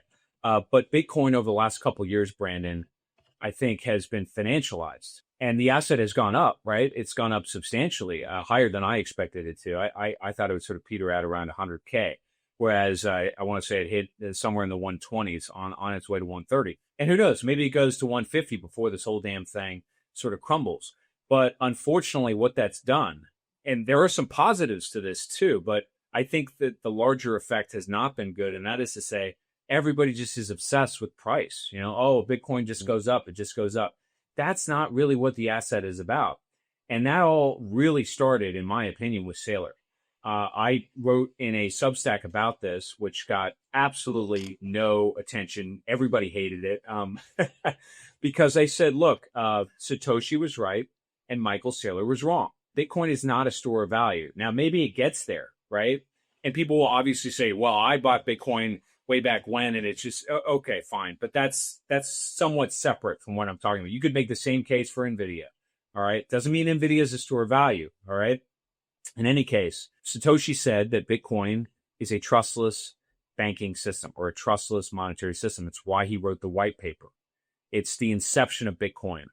And in my opinion, that's where you got to get back to. In other words, Bitcoin as a use case, as a utility, as a network. And that is, I think, going to define its success or its failure. If my scenario plays out, the reason why I think Bitcoin can work is because there's no way to save the banks, which means you need a new ledger, and you're going to need something that's liquid that can be adopted organically, right? And to adopt Bitcoin, that's easy, right? You just need a bunch of vendors that they get their little wallets, then they can transact. And why would you need to do that? Well, if you're in a financial emergency and the credit system dries up, bingo, that's what you need to have happen. And I think that's the direction that we're moving towards. By the way, the Fed and monetary authorities, they fear that. They've written papers addressing what's called financial disintermediation. That is a fancy way of saying people, GTFO, the banks, okay? And that is exactly what they're going to do when they panic. But how do you do that? Can you do that with gold? Not really. You can't. But if you have access to Bitcoin, it's liquid, and you can get your money in there fast. And then all of a sudden, all you got to do is go to a vendor who can transact it with you, and boom, you're there. It can scale very, very quickly, and I think that's where we're headed. But over the last few years, it's been Sailorized. And so institutions on Wall Street have adopted it. No, they haven't. They've just sort of grifted on it, right? Nobody on Wall Street believes in Bitcoin. They don't. A lot of Bitcoiners want to believe that. Yeah, I'm sure you can find an exception. I'm sure there's one or two Wall Street guys that get it. Okay, fine. But the reality is the institutions don't give a shit about Bitcoin. They want to crush it. They always have. But look, that's not going to stop them from getting rich on it, which is exactly what they've done. And I thought the ETFs were always a bad idea too, right? That was sort of what they did to gold by creating the paper markets in the 1970s and 80s. When you got the paper markets, it's like, okay, gold is now just sort of some made up thing on a screen. And guess what? As the gold price starts to soar, what's happening? Nobody wants paper gold anymore. They want the real thing. So my point being that I think Michael Saylor meant well. Maybe didn't. I don't know. But he certainly changed the narrative about what Bitcoin was, which is, hey, just hodl, hodl, hodl, just accumulate, accumulate, accumulate, because it's a store of value. And again, that's true for a lot of people that don't need capital and they can just let it sit there. But for a lot of people that are desperate, they can't do that. So if they lose 50% in 3 months, they're sort of shit out of luck. It is a network. It is an alternative monetary network. It disintermediates the banks. That's what crypto, or rather what Bitcoin is. That's what makes it revolutionary. That's why I think it has the potential to become a global asset. That's why. And downstream of that, you can get all of these sort of banking services that I'm very confident will emerge, but I don't think that they will emerge with any real seriousness until you get the end of this sort of global financial system. Remember, so Satoshi wrote what he did in the depths of that financial crisis. That's going to reinvigorate Bitcoin as a use case. So that's sort of how I see it. The only other thing I'll say is I think the other problem with Michael Saylor is that he tried to then leverage his investment in Bitcoin. And you know where I'm going with this, by sort of issuing these bonds that, again, were derivatives, and making himself even richer by virtue of doing that. The problem is that now that has been his company's strategy is, from what I gather, being used as a tool to sort of short Bitcoin, right?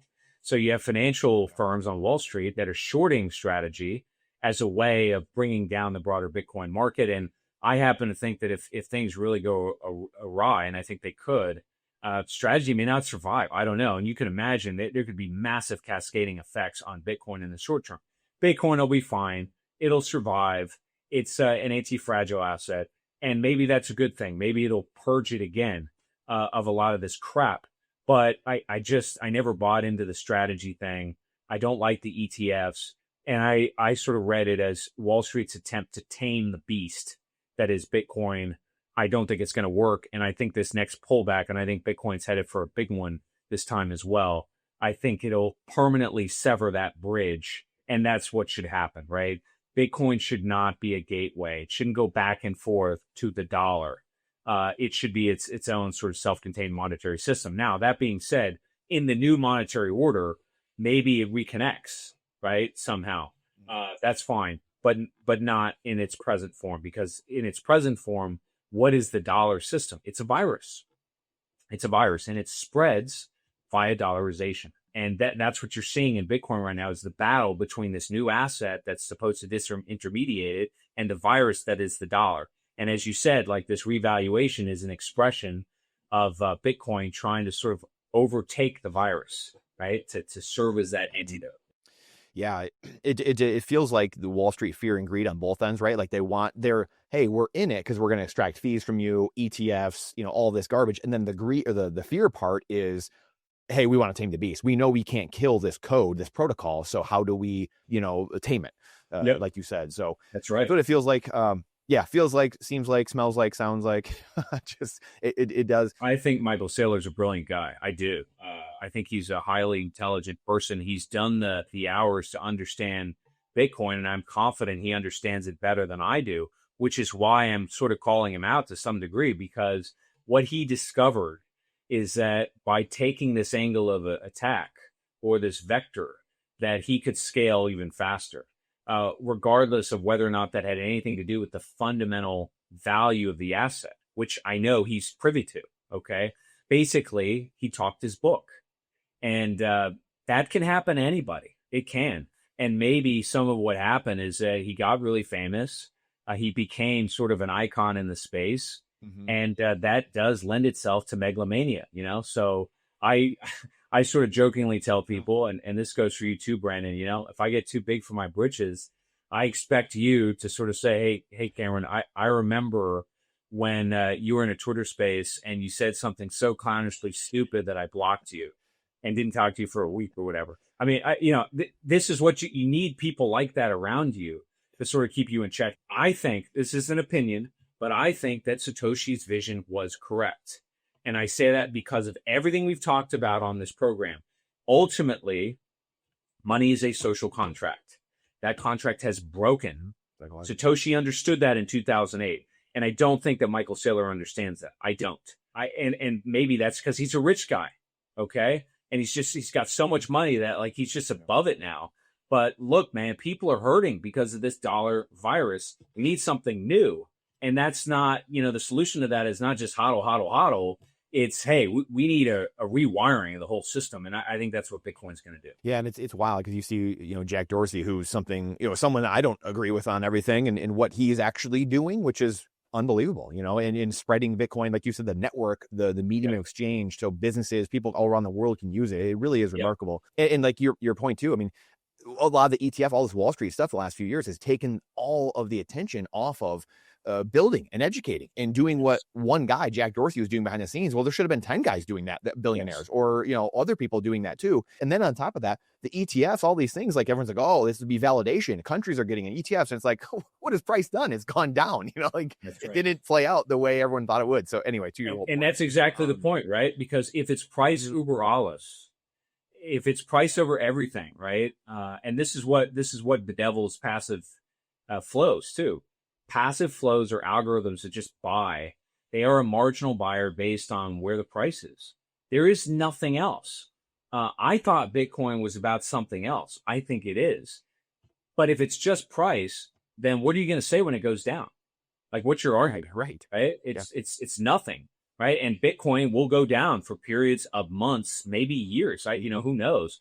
But if you adopt our point of view, which is no, there's fundamental value in this solution set, in this turnkey monetary system that is Bitcoin. It doesn't really matter with prices. It really doesn't. It is an application that solves a problem. And that's the danger that I see for Bitcoin in the short term. But we go through this every cycle, as you know. Probably better than I do. You get these manias, Bitcoin to 1 million tomorrow, whatever.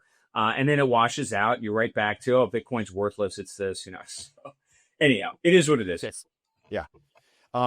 I want to get your thoughts on a couple things. So just, again, some geopolitical things. I'm not sure if you've been to El Salvador before, but just kind of in this Bitcoin angle. And there's obviously, they keep making news in many different ways, but El Salvador, we mentioned Venezuela as well. So anyway, I would love your thoughts and just a little bit more of this geopolitical nature of what's going on here, at least in the West, because again, these are Western, like you said, these Western countries that are Latin America, but we're having these issues.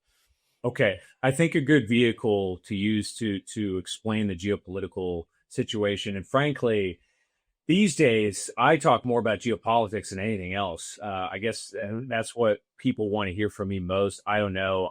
I think the men in the city stuff that we've talked about off and on, I think that's the most important thing going on in the West right now. But it is invisible. It's hard to sort of understand it. It's an intangible. So I get it. Whereas these fractures that are happening geopolitically are a lot easier to understand. They're more digestible, they're more salient, et cetera, et cetera. The president of the United States was elected with a very clear mandate twice. And you could argue that he was competitive 3 times in a row for the same reason. And that was that Americans wanted an end to the forever wars. They wanted an end to the warfare state. What have they gotten instead? What they've gotten instead is 1 step forward, 2 steps back. They've gotten, again, a marketing campaign that says America first. But if you actually look at the execution, the implementation, it's fallen well short. Why is that? Well, this is very important to understand because it does relate to being orange pilled.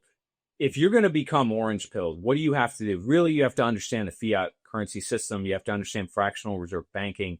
You have to understand the basic structures that govern the monetary system. People don't understand those structures when it comes to America's foreign affairs, Brandon. They don't. They have a much easier time. And I think to some degree, this is because Americans are far better versed in terms of business than they are in terms of geopolitics. They just are. A lot of Americans don't know much about geography, history, and it's far removed from us, right? We live in a giant country, 2 oceans on either side. So, it's just not as visceral in our daily lives. But there's a foreign policy establishment in the United States, and it's two or three components. The first component is, I would say, academia, the nonprofits, or the infrastructure of foreign affairs. And that includes institutions like the Georgetown Foreign Service School, the Harvard Kennedy School, okay, the Fletcher School, think tanks like the Institute for the Study of War. You've got a whole cottage industry of experts, a supply chain, if you will, of human capital that is all devoted to America as an empire. These are people who've made an enormous amount of money subsidizing, encouraging, spearheading America's interventionist projects around the world. A lot of them have been military interventions. A lot of them haven't been. Okay. USAID is an infamous example of this. And what basically that's meant is there's been a lot of money that has gone unsupervised, that's come out of the taxpayers' coffers to subsidize a complex of people that all think the same way, that all want the same thing. If you're sort of a radical leftist, I don't really like those terms, but you want the United States State Department to pour huge amounts of money in poor countries in Africa. You think solving global climate change or poverty, whatever. Regardless, the result is the same. Americans take our resources, they get paid, and we end up creating some kind of a program in the Middle East or Central Africa or what have you. Then you've got people that are sort of hawkish, like neoconservatives, and they see monsters everywhere, right? Oh, China is on the verge of building a massive armada that's going to invade California and destroy everybody. Okay, thanks. No, they haven't. Watch Crazy Rich Asians. All they really want is to live in Singapore and be very rich. The Chinese aren't interested in invading anybody. It's one of the reasons they haven't been in a war in 40 years. Just think about that, Brandon. They haven't been to war in 40 years. How many wars have we fought in the last decade alone? Yeah. It's just mind-boggling. And you tell people this, well, they're planning. Okay. All right. Thanks. Anyway, bottom line is that they see monsters everywhere, right? Global war on terrorism, right? Or evil dictators that we got. Whatever. It's just on and on and on and on. I'm so glad I don't live in that world. And having traveled as much as you mentioned earlier, that's not the way the world actually works. But that's what they say. And look, hey, there's a massive constituency of money that's aligned with that. Okay, so that's the first component, that foreign policy establishment. The second component is the military-industrial complex. And the military-industrial complex is not just the services. It's not just Army, Navy, Marine Corps, Air Force, Coast Guard, et cetera, et cetera. Again, it's all the government contractors. It's all the state-owned enterprises. It's Boeing, okay? It's Raytheon. All of this stuff that's gotten bloated and completely out of control. And how do they make their money? Do they want non-interventionism? No, they want war, and they want war to continue so that they can get rich, so they can buy that McMansion on the Potomac. That's what they want. Then you got this third component, which might be as bad as those first two components are, this might be even worse. And that is the intelligence agencies. I call this the triad, by the way. It's basically the State Department / the National Security Council.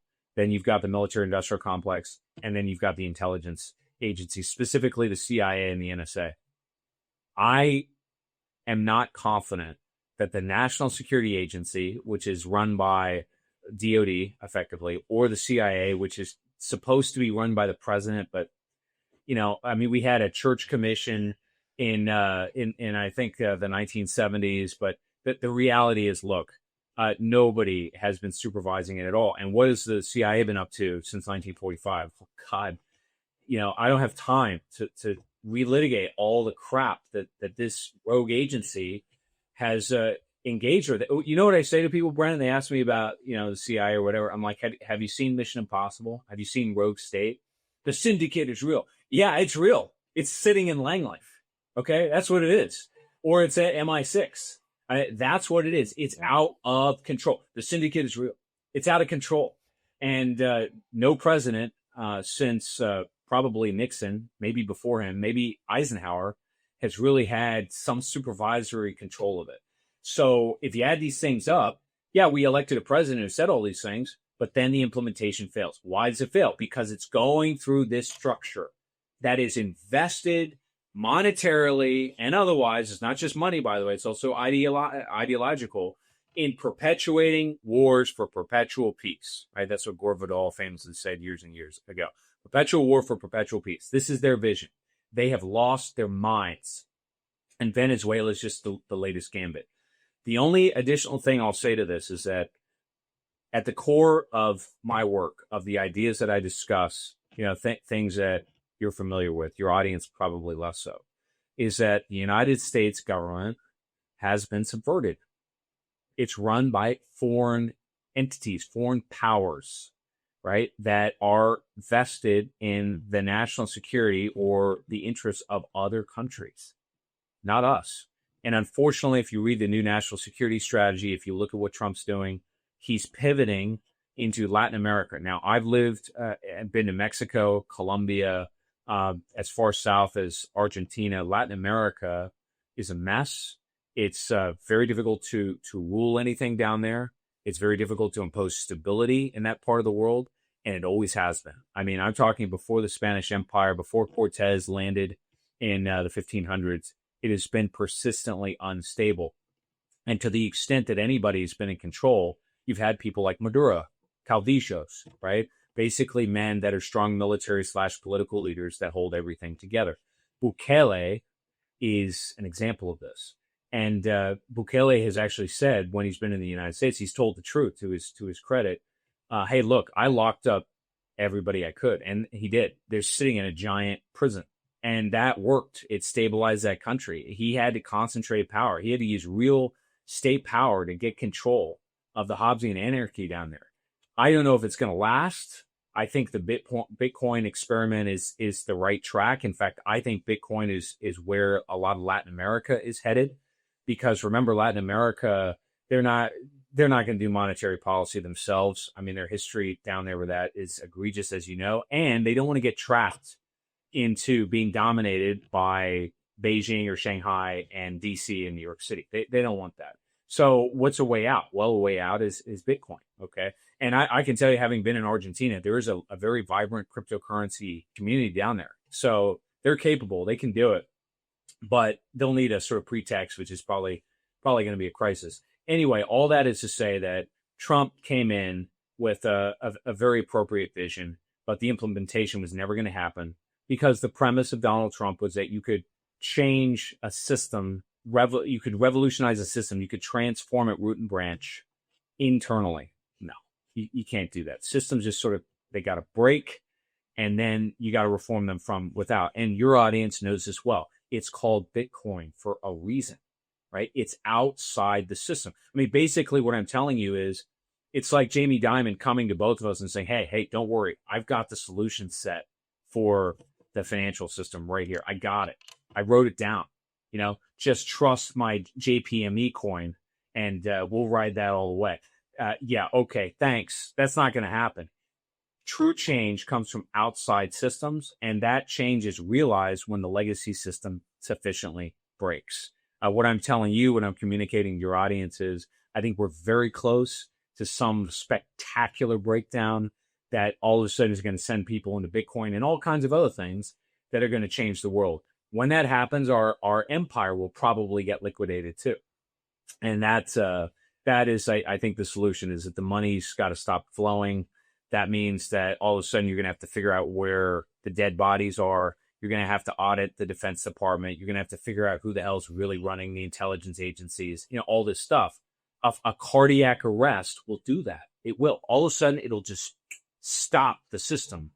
And that's what we desperately need. We need the engine to seize up so that we can tear apart the car and figure out, okay, what the hell is really going on? Are there cycles that you follow? I know like Mark Moss is really big in like the 500-year East-West cycle and the 250-year revolutionary cycle and the quantum, 180 to 100-year cycle. Like, are you, the fourth turning, all these things. Are you a subscriber to all these cycles, to some of them? Like when you zoom out, just in the 500,000-year millennial history, when you look back, knowing who you are as a student of history, what do you kind of look at just to kind of confirm your own bias or kind of pick at your own biases, that that type of thing? This is a good question. It's a good question to end with too. I should say you've done a good job, Brandon.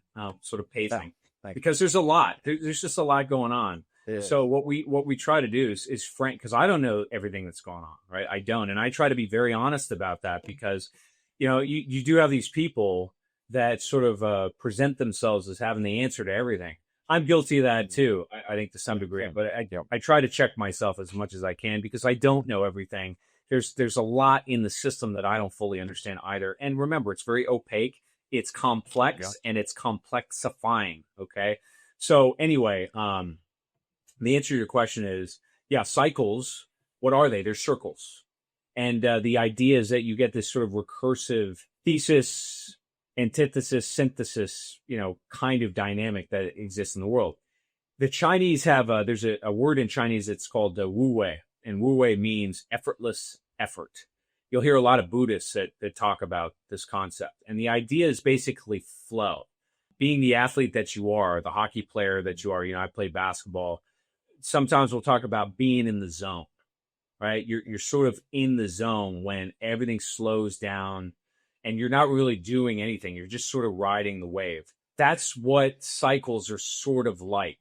However, I want to caveat that by saying this. What makes us Westerners in particular, a bunch of white guys that built the modern world, and we did.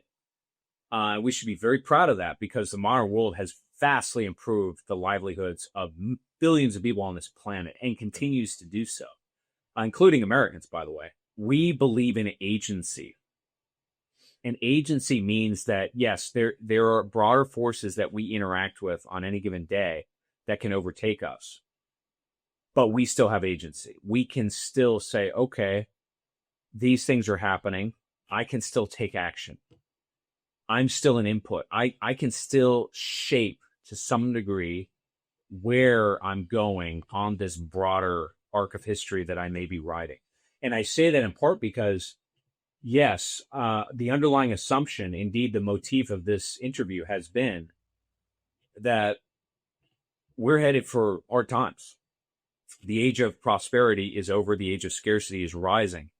And yeah, I think there's going to be a financial cardiac arrest. And yeah, people are going to get panicked. There's going to be, I think, anarchy, bedlam in pockets. And how bad that gets, I don't know. Could get pretty bad. We'll have to see. But that doesn't mean it's the end of the world. And it doesn't mean there's nothing you can do. And so sort of sticking your head in the sand or pretending it's not happening, which is what a lot of people will do, this is the wrong approach. Instead, you want to engage with that reality. You don't want to subscribe to the notion, which is the black pill effectively, that, well, I'm screwed. The world is screwed. No, it's not. The world is changing. It's reorganizing. And yeah, I think for a lot of people, it's going to be more difficult. But if you're ready, if you're flexible, if your mind is open, if you pay attention to things, you'll be able to rapidly adjust and you'll get into that zone, that wu wei of effortless effort. Okay. That being said, the question you asked me specifically was, what cycles do I pay attention to? Well, there's several. I do think there's something to the 250-year cycle. I do think there's something to the 80-year cycle. There's no question about it. If you go from the Reformation, which happens in the 16th century, right, around 1515 or 1517, I forget, is when you get the Lutheran Revolution. He didn't intend it to be so, but that's what it became. Then you fast forward another 250 some odd years, and all of a sudden you're at the French Revolution. And again, at the beginning of the French Revolution, there really was no intention of chopping off the king's head and declaring a new regime. In fact, a new calendar. And that's what some of those crazy Jacobins did. 250 years beyond that, and we're sort of where we are now. Yeah, I think there's something to that. But all models are wrong, and some are useful. Here's another cycle to wrap your minds around, because I actually think we're in a super cycle, which is a convergence of cycles. One big cycle that a lot of people don't really talk about, but I think is a real thing. Maybe it's less of a cycle and more so of a framework of looking at the world. But there's a German anthropologist. His name is Karl Jaspers. Karl Jaspers coined a term called the axial age. And the axial age happens about 200 years BC. to about 180, something like this, like a 100 to 200 year stretch of time in which you got philosophical rationalism in Greece, you got Lao Tzu and Confucius in China, you got Buddhism, so you got Siddhartha Gautama. You had these various figures all over the world that radically changed human consciousness. And I mean, we sort of just jolted into a new framework of thinking about our place in the universe, about the nature of good and evil and all that. I think we're living in that time. I really do. So I think we're living in apocalyptic times. That is to say, times of revelation in which, there may be scientific paradigms that break and new ones that emerge. At a minimum, just to bring it down to earth, the economic paradigm that we're in is going to break. And I'll just give you an example of this briefly. Every time I watch one of these Peter Zeihan videos, I have to laugh because, to listen to him, it's like, oh, well, people aren't having as many children as they did in the past. And so, China's going to collapse in 50 years. America's going to, all this sort of thing. And it's all premised on demographic fatalism, right? It's just Malthusian determinism, Brandon. That's all it is. All that kind of thinking is extremely narrow-minded because it assumes that human beings are in a box that's self-limiting and self-defined. This is the same thing you hear from people, by the way, that say, oh, the dollar can't be challenged because there must be an alternative. No, there doesn't. Why does there have to be an alternative to the dollar? Because that's the way it happened in the past. We don't live in that world. We live in a different world. Variables have changed, okay? Demographics are not destiny when it comes to GDP at all. In fact, if you look at the most productive countries in the world, I'll give you an example. Switzerland, about 8 million people live there, 8 to 10 million people. They generate a GDP that's bigger than Egypt. Egypt has almost 100 million people. Okay. Well, how do you explain the difference? Well, there's a lot there, and I'm not going to get into it, except to say this. We define economy as the allocation of scarce resources. That's wrong. That's not what economy is. Economy is the allocation of scarce human resources. Scarce human resources. This is Price's law, right? This is, if you're in a company that's 100 employees, 10 of the people in that company do half the work. 10. So what is your economy? Really, it's, okay, who are those 10 people? And how can we maximize their profitability and scalability? And then how do we sort of maneuver the other 80 or 90 under their umbrella? That's what economy is. And I would argue that even though the Chinese and the Russians and, some of these countries have big problems, they do, but they're organizing their human capital better than we are. And by the way, the market is not a panacea here. There are these things called national strategy, right? That demands sort of top-down leadership that says, hey, look, we need more engineers here, people. Or, we need stronger families. Or, we need better values, family values. Or, maybe church is a good idea for people. Let's evangelize that, right? Again, like Americans are so stuck in this mindset of, well, the Constitution said this or whatever. We are adaptable. And as I said before, cycles are real. Yes, effortless effort, woo way, but we have agency. And that means that, if you know a wave is coming, you can sort of trend in that direction. You can lean into it rather than get just smashed in the wave, right? Or drown in the wave of history. So that would be my caveat to it. But I think we are living in a cycle of cyclical change, multiple cycles, a super cycle, if you will, in which not just the economy is going to change, not just the international system, not just the nature of government, but maybe the nature of human consciousness itself. And just to be clear, the reason I think the latter is because I do think that there is a darkness, a subterranean evil of sorts that's embedded in a lot of these legacy governments that's coming to light. And that evil must be destroyed. And what secrets they protected, I don't know, but I think they're going to come out. And I think whatever's there is going to change humanity. May change our destiny. I don't know. Cameron, that was an incredible way to end this talk. I appreciate you so much, man. You're a wealth of knowledge. Where can people find you, and anything else we might have missed that you want to touch on quick? Sure thing. So obviously I have a YouTube channel, and I am going to make some more content next year. I've been traveling a lot the last couple months, and I'm sort of trying to reboot the channel as it is. So that'll come next year, but that's the number one place I recommend that you follow. So it's at neo-masculinity, or just type in Cameron McGregor Men in the City.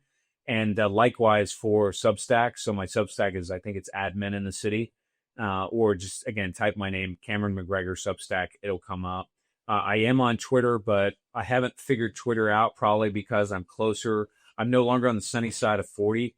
So I'm clownishly stupid when it comes to Twitter. I think posting long essays is like going to get anybody's attention, and it doesn't. It just fails miserably on Twitter. So I've sort of retreated to Substack, but I am on Twitter as well, at CEAMAC. So you can follow me there. And I'm doing more spaces. That's how Brandon and I met. So you can follow me there. And I'm the co-host of a podcast called The Backlash. And you can go to Blonde in the Belly of the Beast. She's got a big YouTube channel. Or you can follow Dave Riley and Rebecca Hargraves on Twitter. And that platform is growing rapidly too. So that's a racier platform. We get into some topics there that are not as mainstream as what we talked about here. So if you're interested, you can find that on the Backlash YouTube channel. Incredible stuff. Thank you so much, brother. Appreciate your time. For sure. Thanks, Brandon. If you like that episode, then you're going to love the playlist we put together for you with our most recent podcast with the top Bitcoiners, sound money, liberty advocates in the world. Go check those out here. We'll see you inside. You're going to love them.